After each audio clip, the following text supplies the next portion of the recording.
Basketball in the United States have really changed. Obviously, we had the far more superior athletes in the United States, but our style of basketball is just not basketball. I honestly think this may be the very last time we actually win gold when it actually comes to the Olympic Games, but I don't know. I think we have to get back to real basketball in order to be successful and continue dominating the sport across the globe. If you look at our NBA style and how we actually play basketball, it's typically one-on-one, and that's why we have issues at the lower levels like the grassroots level or the AAU or the middle school level. Even when I'm watching the Olympics, I'm seeing the same thing. I'm seeing us win games based on athleticism and not really off the actual skill and the actual strategy of basketball. But whenever I'm watching other teams, I'm seeing other teams flow and get into their offense a lot easier than we do. It seems like we make the same constant mistakes, and it's not very fun to watch. And as a coach or as an average player or as a person who just wants to learn the game, you don't learn much by watching USA basketball, but you can learn a lot by watching the EuroLeague basketball or the European game. For example, I'm gonna show y'all some clips of the United States just doing things that we just don't have to do, especially with this amount of talent that we have on this one team. All right, now so as great as Steph Curry is, he honestly don't have to do all of that. But check out what we see. Look at how crappy this possession is. You got LeBron James in the corner, then you got Joel Embiid who's coming to set this pick and roll because that seemed like that's the only play we know in basketball, right? Then you got Drew Holiday right here, and then you got Jason Tatum in the corner. Joel Embiid sets a pick, and then you got how many guys just standing around and only one person has touched the ball so far. Joel Embiid sets a screen, Drew Holiday cuts back door, and you still got LeBron James who haven't touched the ball, who haven't really moved, and Jason Tatum who has no movement as well too. Curry tries to force this generic lane pick and roll pass in, and it ends up being in a turnover. I got a question. How come every time we get on the basketball court and we always over dribble or hang on to the ball too long, why do we always call for a ball screen? This is actually on every level. This is not just in the NBA. This is from high school. This is from college. This is from elementary. This is from the blacktop. It seems like the only play we know in the United States is ball screen. Why? Happy possession that Steph Curry and Joel Embiid just ran could have been avoided if we just use all 5 players and use that type of concept. We are teaching the game wrong. We play a lot of two-man games and we don't do a lot of things that the Europeans do. The European game uses all 5 players. When you playing basketball with, I guess, greats or future Hall of Famers, for some reason we feel like we can't use all 5 players, and that just makes us look bad. And that's the reason why a lot of kids are lacking the IQ, a lot of kids are lacking the skill set that they need to progress, and that's why they can hoop. Yeah, we got players that can hoop, but we don't have players that have the IQ that can get into multiple possessions, that can go into our second and third read whenever that is guarded. Now we can get into our fourth read. Obviously Stephen Curry and Joel Embiid are 2 very good players, and that two-man game would be excellent, but in the NBA, on the Golden State Warriors or on the 76ers. On the other hand, look at how the European game is played. This is what you call total team basketball with an actual team concept and a team strategy. To actually be able to do what they about to do, you have to have the IQ to actually do it. To actually watch how the whole team moves. So the initial play starts off with a down screen by Jokic.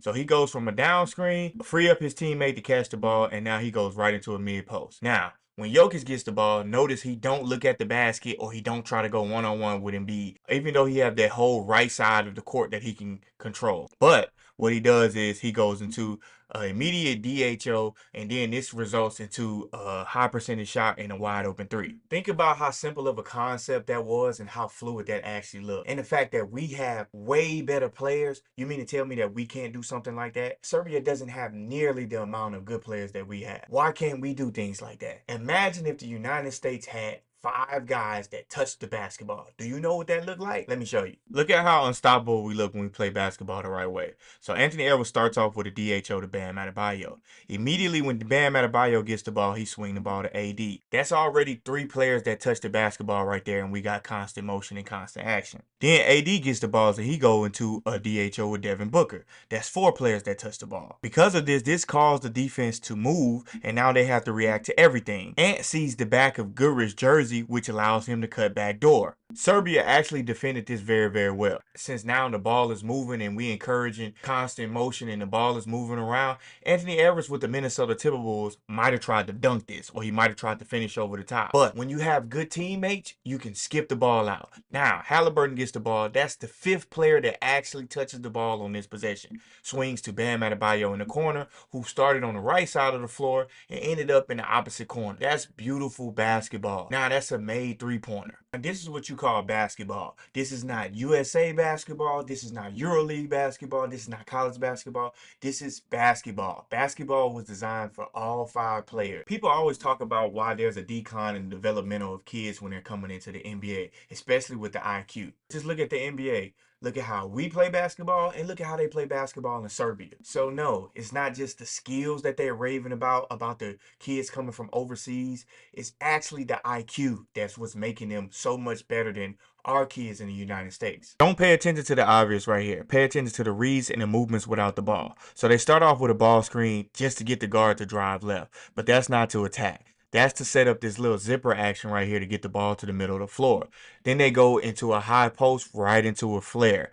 Then they even sneak a back screen right here. This is super crazy. So they sneak the back screen. So after they sneak that back screen, that makes that side of the floor very, very vulnerable. But the United States guards it correctly. They don't start playing one-on-one. They don't start just trying to shoot step back threes. They go right into a DHO. This is the 4-time MVP. He didn't start with the ball, but finally he gets the ball. Now he knows once he gets this ball, he's going to be double teamed. He's going to have everybody flying at him because he's that good. So what did he do? He automatically turns and pivots. He don't try to turn and score. He turns and pivots, find his shooter in the corner. Yes, we got a wide open 3. Now they do miss, but because of all this action, Jokic is in great position to get the rebound. He got the best opportunity to get the rebound. So he grabs the rebound, do what he normally do, put it back up. It's a successful possession for Serbia. To the average hooper, you just see a 3-pointer being shot, or you just see Jokic being Jokic, and that's the problem. Our kids don't know how to diagnose what real basketball is. And that's why oftentimes we're having a hard time with high school kids